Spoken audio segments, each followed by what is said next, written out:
lima whys ini ada lima pertanyaan yang kita ajukan, lima mengapa gitu ya, sehingga kemudian kita bisa mendapatkan apa sih sesungguhnya menjadi akar masalah. Secara fenomena umum, masalah yang tampak di permukaan adalah krisis air bersih, ya.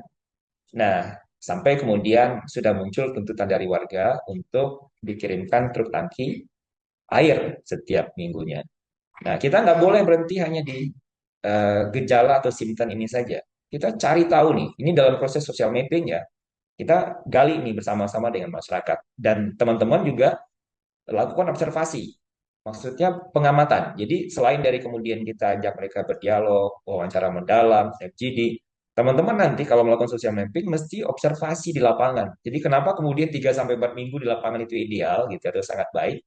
Karena kita dengan pemahaman dan wawasan yang kita punya, kita coba untuk kaitkan kepada kondisi real aktual di sana yang dari kacamata kita nanti juga akan bisa merumuskan atau lahirnya rekomendasi yang sesuai dengan kebutuhan.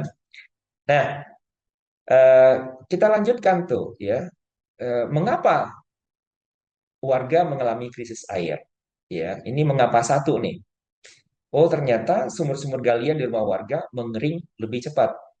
Nah, tapi kita nggak berhenti di situ saja kan? Kita cari lagi, mengapa sumur galian cepat mengering? Ini di mengapa yang kedua nih ya. Oh, ternyata kemudian debit ya air dari sumber air dari mata airnya yang dulu pernah ada itu turun drastis ya. Jadi sumber dari mata airnya berkurang sehingga kemudian sumber-sumber mereka juga mengering. Mengapa debit mata air turun secara drastis? Nah, ini di mengapa tiga nih ya. Oh, karena kawasan hutan di area tangkapan airnya sudah gundul atau rusak. Nah, kita masih masih cari lagi nih mengapa?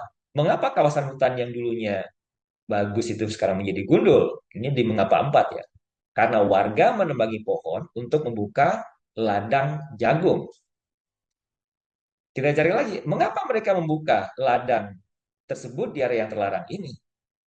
Karena lahan garapan di daerah bawah itu sudah habis.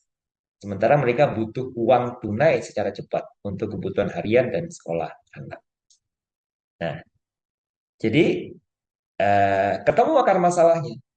Akar masalahnya adalah ketiadaan lahan garapan dan alternatif mata pencarian harian bagi warga. Nah, inilah yang kemudian dirumuskan sebagai akar masalah dan kemudian muncul kebutuhan yang direkomendasikan menjadi kegiatan. Kalau kemudian kita menganut prinsip pembangunan terpadu, yaitu memperhatikan aspek ekonomi, sosial, dan lingkungan, maka kemudian dengan ketiadaan lahan garapan ini, ya, dan upaya untuk bisa memberikan mata pencarian harian bagi warga ini, bisa saja kemudian mengubah daerah yang tadinya mereka tanam ya, untuk tanaman semusim, tanaman jagung ini di area bekas mata air itu dirubah